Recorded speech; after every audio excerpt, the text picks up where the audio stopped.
धीरेन्द्र पुंडीर हमारे वरिष्ठ सहयोगी जुड़े हैं। डॉक्टर राहुल, मैं आपके पास आता हूं। धीरेन्द्र, ये तो जाहिर सी बात है निगरानी की नहीं गई है जो एसआईटी की रिपोर्ट सामने आ रही है, क्योंकि अगर निगरानी की जाती तो ये सवाल उठता कि सिर्फ 0.2% पॉजिटिविटी रेट कैसे, जबकि जिक्र कर रहे हैं डॉक्टर राहुल ने भी जिक्र किया कि कितने संत पॉजिटिव हो गए, सिर्फ वहां पर 0.2% पॉजिटिविटी रेट। सीधे तौर पर यह मामला मिलीभगत का है।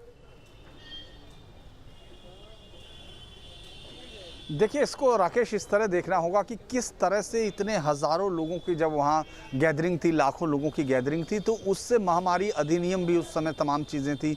उस समय जो गौर किए जाने वाली बात सिर्फ ये थी कि कैसे ये जो ऑर्डर हाई कोर्ट का है उसको कैसे कंप्लाई कराना है, कैसे उसको अप्लाई करेंगे हम, वहाँ हमारे पास क्या इतने संसाधन होंगे, जिस लैब को हम दे रहे हैं उसकी कैपेसिटी कितनी होगी।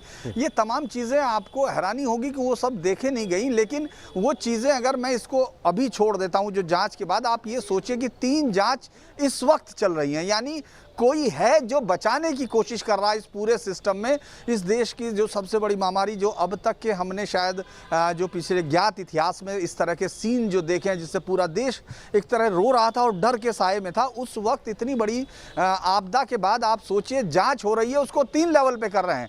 एक डिपार्टमेंटल लेवल हो रही है, एक मेला अधिकारी कर रहे हैं और एक साथ में आप पुलिस जांच है। उसके बाद आप अलग अलग जगह कागज है, यानी कोई है जो इतनी ताकत रखता है कि तमाम चीज़ों की पुतलियों को तमाम कठपुतलियों की तरह नचा रहा है, जिसके पीछे डोरियां हैं। क्योंकि इस तरह की जांच में सबसे पहले अरेस्ट होते हैं। जो चीज़ें आपको दिख रही हैं उसमें अरेस्टिंग होती है, रिमांड लिए जाते हैं, चीज़ें चेक होती हैं, लेकिन आप अलग अलग तरह पर कोशिश कर रहे हैं कि आप देख रहे हैं कि उनको अरेस्ट स्टे मिल जाए। मतलब तमाम चीज़ें अभी भी राकेश, जो सबसे गंभीर बात है, ये तमाम चीज़ें डॉक्टर साहब ने बताई या पूरा ये जो उन्होंने बताई, लेकिन जो सबसे बड़ी चीज़ वो जाँच के आगे की दिशा जो ये बताती है कि क्या वाकई ये ईमानदारी से हो रही जांचें हैं, क्या ये इस तरफ इन्वेस्टिगेशन जा रही है।